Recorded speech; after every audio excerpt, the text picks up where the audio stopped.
अस्सलामुअलैकुम। उम्मीद है आप सब खैरियत से होंगे। ये स्टोरी हमें उसामा ने भेजी है, उसी की ज़ुबानी आपको सुनाते हैं। लेकिन स्टोरी शुरू करने से पहले अगर आपने हमारा चैनल अभी तक सब्सक्राइब नहीं किया तो जल्दी से कर लें, ताकि हमारी नई आने वाली वीडियोस बर वक्त आप तक पहुंच सकें। मेरा नाम उसामा है। जो वाक़या मैं आपके साथ शेयर कर रहा हूँ मेरे कज़न के साथ पेश आया और इस सारे वाक़या का मैं चशमदीद गवाह हूँ। मेरे कज़न रशीद को, जो आंखों से नबीना था, काला जादू सीखने का बहुत शौक था। जिन्नात को कैद करने और काले शैतानी अमलियात का उसे जुनून था। इसे खुद तो कुछ नजर नहीं आता था, इसलिए यह काला जादू सिखाने वाली किताबें मेरे हाथ से बाजार से मंगवाता रहता और मैं उसे पढ़कर बताता कि यह काले जादू के अमलियात कैसे करने हैं। इस वक्त मैं भी नौजवान था, इसलिए उसे समझाने की बजाय उसका साथ देता रहा और शीत छोटे मोटे अमलियात सीखने की कोशिश करता रहा। लेकिन जिन्नात को कैद करने का अमल उसने अभी तक नहीं किया था, क्योंकि अब तक हमें जिन्नात को कैद करने के जितने भी अमलियात मिले थे वो सब मुश्किल थे और उनकी पढ़ाई बहुत ज्यादा थी। एक दिन एक किताब में हमें जिन्नात को कैद करने का एक मुख्तसर सा अमल नजर आया। यह 40 दिन का था, लेकिन यह अमल किसी कब्रिस्तान में बैठकर करना था और यही इसकी मुश्किल थी। लेकिन हमने भी ठान ली कि यह अमल जरूर करना है। अमल में से शुरू करने के लिए चांद की जो तारीख बताई गई थी उसमें अभी चंद दिन बाकी थे, इसलिए मैंने रशीद से कहा कि तुम इस अमल को अच्छी तरह याद कर लो, क्योंकि मैं इस दौरान तुम्हारे साथ नहीं बैठ सकता। अलबत्ता कहीं दूर से तुम पर नजर रखूंगा। मुकर्रर तारीख पर मैं और मेरा कज़न रशीद रात 12 बजे से कुछ पहले अपने गांव के कब्रिस्तान पहुंच गए, क्योंकि रात ठीक 12 बजे अमल शुरू करना था।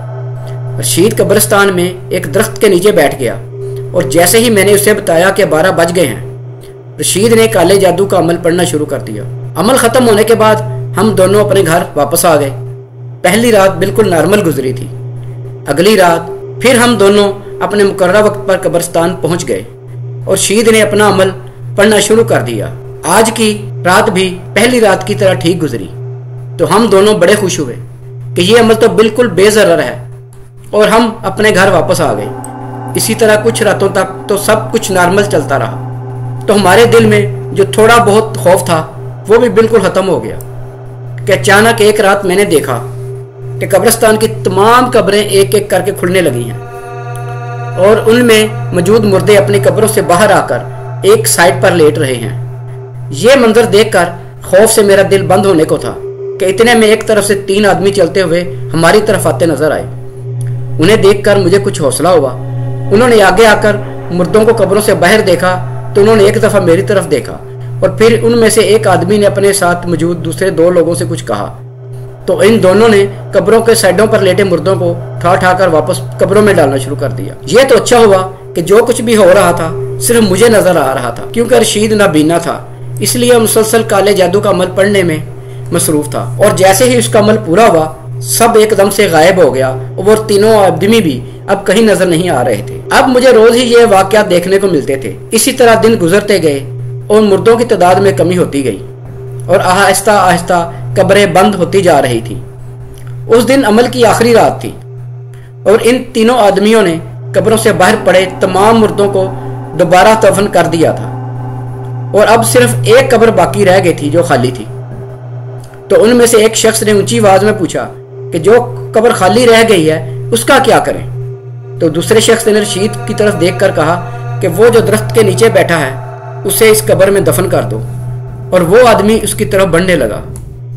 तो मैं डर गया और मैंने रशीद को जोर से आवाज देकर बता दिया कि जिन्नात उसे कब्र में दफन करने लगे हैं। तो रशीद घबरा गया और खौफ के मारे अपना हिसार तोड़कर मेरी आवाज की सिमत दौड़ पड़ा। हम दोनों बड़ी मुश्किल से भागते हुए अपने घर पहुंचे, लेकिन इस वक्त तक रशीद की तबीयत सख्त खराब हो चुकी थी। तो मैंने इसके घर वालों को सब बात बता दी। तो वो हम दोनों को लान तान करते हुए गांव के मौलवी साहब को बुला लाए, जिन्होंने उसे दम किया तो उसे कुछ फर्क पड़ा।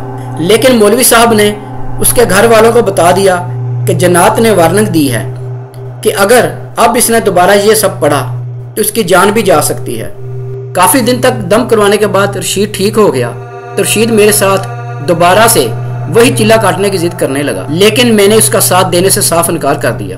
तो रशीद मेरे साथ नाराज हो गया और हमारी बातचीत बंद हो गई। उसके चंद दिन बाद रात के वक्त जब उसकी वालदा किसी काम से उठी तो उसे रशीद अपनी चारपाई पर नजर ना आया, तो उसने समझा कि रशीद शायद वाशरूम गया होगा। लेकिन जब काफी देर तक ये वापस ना आया तो उसकी वालदा को फिक्र हुई और वो उठकर वाशरूम चली गई। वहां देखा तो वो मौजूद नहीं था, तो उसने बाकी सब घर वालों को भी उठा दिया और हमारे घर भी उसकी खबर पहुंच गई। तो हम सब मिलकर उसे तलाश करने लगे, लेकिन पूरे गांव में ये कहीं ना मिला।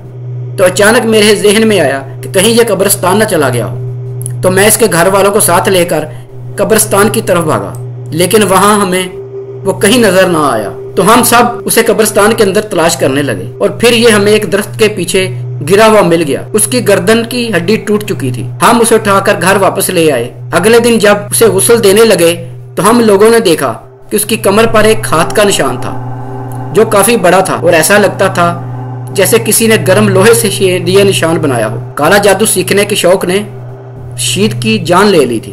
आप भी कभी किसी किताब से पढ़कर कोई चिल्ला ना करें, क्योंकि इन किताबों में अक्सर चिल्ला करने वाले अमलियात अधूरे होते हैं जो आपके लिए नुकसान का बायस हो सकते हैं। तो नाजरीन, अगर आप या आपके किसी जानने वाले के साथ कोई ऐसा वाकया पेश आया हो तो इसे हमारे नाजरीन के साथ शेयर करें हमारे व्हाट्सएप नंबर पर जो डिस्क्रिप्शन में मौजूद है।